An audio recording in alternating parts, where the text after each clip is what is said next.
Hai, selamat datang ke kelas PDP PJK tingkatan 2. Kali ini kita akan masuk ke unit 8 iaitu kecergasan fizikal. Okey, sebelum cikgu masuk ke slide yang seterusnya, cikgu nak tanya, adakah anda masih ingat apakah 5 komponen yang anda sudah belajar di tingkatan 1? Apakah 5 komponen itu? Okey, mari kita lihat dan imbas kembali apakah 5 komponen itu. Okey, 5 komponen itu adalah yang pertama ialah kapasiti aerobik, kedua adalah kelenturan, ketiga kekuatan otot, keempat daya tahan otot, kelima komposisi badan. So, hari ini kita akan fokus kepada satu komponen sahaja iaitu kelenturan ataupun dikenali sebagai flexibility. Okey, dalam komponen kelenturan ini, awak akan belajar tentang regangan yang baru iaitu regangan PNF. Awak akan belajar tentang kepentingan regangan PNF. Awak akan belajar tentang bagaimana kita nak melakukan PNF ini mengikut prinsip FITT. Adakah anda masih ingat apakah prinsip FITT itu? Okey, F adalah frekuensi iaitu kekerapan, I adalah intensity, T adalah times jangka masa dan T adalah type. Berapa jenis aktiviti yang perlu dilakukan dalam regangan PNF. Okey, definisi kelenturan. Okey, maksud kelenturan itu adalah keupayaan otot, tendon dan ligamen membenarkan sendi badan bergerak pada julak pergerakan yang maksimum. Okey, keupayaan otot di bahagian badan kita ataupun di anggota badan manusia ini terdapat banyak jenis otot. Contoh, di bahagian tangan kita ada otot bicep, ada otot tricep. Di bahagian kaki kita ada otot quadricep, ada otot hamstring dan sebagainya. Okey, tendon dan ligamen awak boleh bezakan di situ. Cikgu sudah letak gambar di situ dan definisi untuk tendon dan ligamen di situ awak boleh lihat membenarkan sendi badan bergerak pada julak pergerakan yang maksimum. Apa maksud julak pergerakan yang maksimum? Okey, contoh, kalau di bahagian lengan ataupun di bahagian tangan kita, bila kita lipat dan bila kita buka, julak pergerakan yang maksimum maksudnya bila dia buka, dia hanya boleh dibuka sehingga 180 degree sahaja. Kalau tangan awak bila dia buka, awak hanya boleh buka sampai 90 degree ataupun 160 degree, 145 degree. Maksudnya julak pergerakan yang maksimum itu tidak tercapai.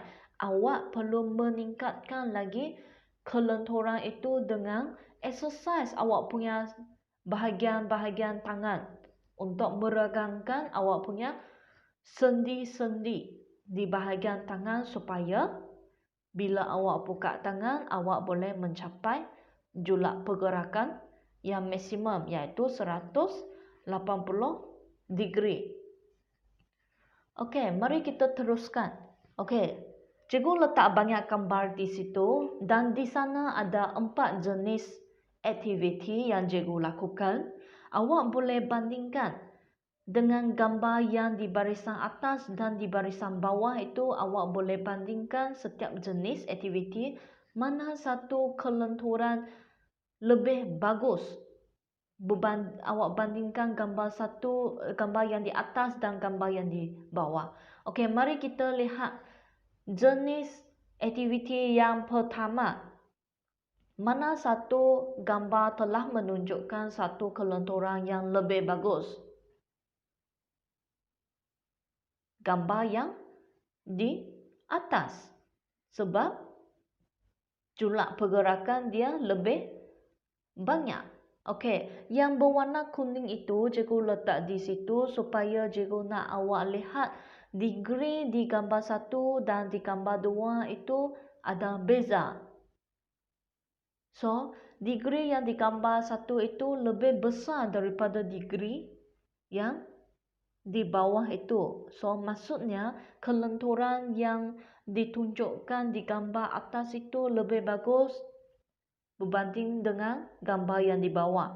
Okey, mari kita lihat yang jenis kedua, bridge. Okey, mana satu gambar telah menunjukkan kelenturan yang bagus? Gambar di atas kah atau gambar yang di bawah? Gambar yang di bawah. Okey, jenis yang ketiga adalah gambar yang di atas. Gambar keempat, okey, jenis aktiviti yang keempat, gambar yang di atas. Okey, mari kita teruskan dengan PNF. Okey, PNF, nama penuh PNF adalah Proprioceptive Neuromuscular Facilitation. Cikgu ulang, PNF adalah Proprioceptive Neuromuscular Facilitation. Okey, PNF ini adalah satu regangan yang memerlukan satu pasangan untuk menolong awak melakukan dia supaya dia boleh mencapai ataupun dia boleh mengoptimumkan julak pergerakan otot dan sendi. Okey, cikgu nak beritahu biasa bila awak melakukan regangan semasa awak pergi bersukan di kelas pendidikan jasmani iaitu di kelas PJ, awak biasanya hanya melakukan teknik regangan statik ataupun dinamik sahaja. So, cikgu nak memperkenalkan satu regangan yang baru iaitu regangan PNF. Sebab apa? Sebab teknik ini adalah teknik regangan yang paling berkesan berbanding dengan teknik-teknik yang lain. Okey, dia juga adalah satu teknik rehabilitasi. Contoh, kalau awak pergi bersukan, awak pergi lari, bila awak lepas lari, selepas awak lari, awak perlu melakukan regangan PNF ini untuk memulihkan otot-otot awak supaya dia boleh kembali ke keadaan yang asal untuk awak melakukan latihan pada hari seterusnya. Itu ialah satu teknik rehabilitasi. Okey, mengapa regangan PNF ini sangat penting? Kenapa perlu dilakukan sebelum awak pergi bersukan? Ataupun jika awak bangun daripada tidur, awak perlu buat regangan. Tidak semesti regangan PNF. Awak bangun daripada tidur, awak perlu buat regangan.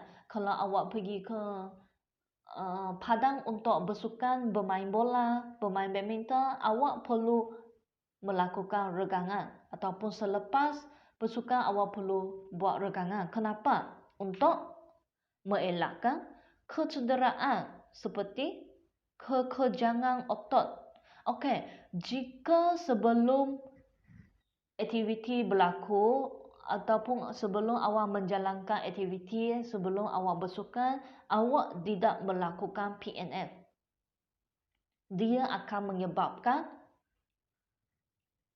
terkumpul asid laktik di bahagian otot-otot kamu.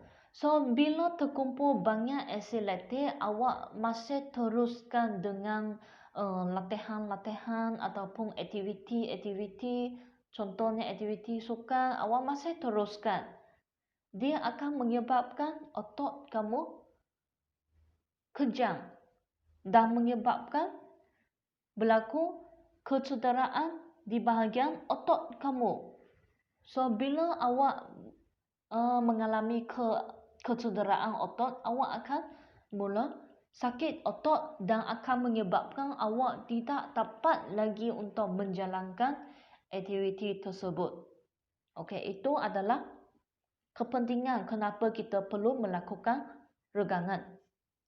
Okey, seterusnya, cikgu nak awak mengenali 6 jenis otot di sini untuk komponen kelenturan.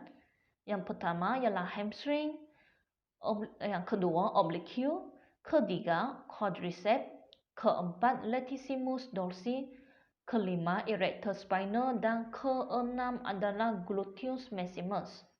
Okey, mengapa cikgu nak beritahu awak untuk tahu di mana otot-otot ini letak? Awak boleh nampak gambar di situ dan cuba lihat di mana otot-otot itu terletak di bahagian anggota badan manusia ini. Okey, cikgu nak awak tahu otot-otot ini untuk awak tahu ini. Okey, mari kita lihat. Ini adalah contoh aktiviti regangan PNF yang dibantu oleh satu pasangan. Okey, yang pertama adalah regangan hamstring, kedua regangan oblique, ketiga regangan quadricep, keempat regangan latissimus dorsi, kelima regangan erector spinal, keenam regangan gluteus. Okey, di sini dia telah menunjukkan bagaimana cara untuk melakukan setiap jenis regangan ini dan berapa lama awak perlu lakukan supaya dia lebih berkesan. Okey, jika nak melihat dengan lebih jelas, awak boleh buka buku teks digital ataupun kalau awak ada buku teks hard copy, awak boleh buka muka surat 128 dan 129. Okey, seterusnya. Okey, ini adalah contoh gambar-gambar yang cikgu cari. Gambar aktiviti PNF awak boleh lakukan. Okey, seterusnya cikgu nak tahu bagaimana kita boleh meningkatkan kelenturan kita. Okey, yang pertama, sebelum ataupun selepas senaman kita boleh melakukan regangan yang sesuai. Contoh regangan PNF. Okey, yang kedua, kita boleh sebelum bangun daripada tidur, kita boleh melakukan sesuatu pergerakan yang sesuai. Okey, contoh sila lihat gambar yang kedua di tepi itu. Apakah perempuan itu buat? Okey, sebelum bangun daripada tidur, awak boleh buat pergerakan itu. Okey, yang ketiga, jika awak duduk lama di atas kerusi, awak boleh meregangkan sendi-sendi selepas setiap 1 jam. Contohnya bagi orang yang bekerja di pejabat ataupun bagi murid-murid yang belajar di dalam kelas, bila awak duduk terlalu lama, awak rasa penat di bahagian belakang, awak boleh bangun untuk meregangkan sendi-sendi. Ataupun jika awak malas untuk bangun, awak boleh duduk di atas kerusi dan melakukan sesuatu pergerakan yang sesuai. Contoh awak boleh lihat di gambar 10 dan 11 itu. Itu adalah contoh aktiviti yang sesuai apabila awak duduk di atas kerusi. Okey, seterusnya ialah selepas menjalankan permainan berkumpulan, contoh bermain bola sepak, bermain frisbee atau individu, contoh awak pergi lari, awak pergi swimming, awak pergi berbasikal, awak perlu melakukan regangan untuk memulihkan awak punya otot-otot ataupun sendi. Okey, yang terakhir adalah kita boleh menyertai aktiviti yoga untuk meningkatkan kita punya kelenturan di anggota badan manusia kita. Okey, itu sahaja daripada cikgu. Terima kasih.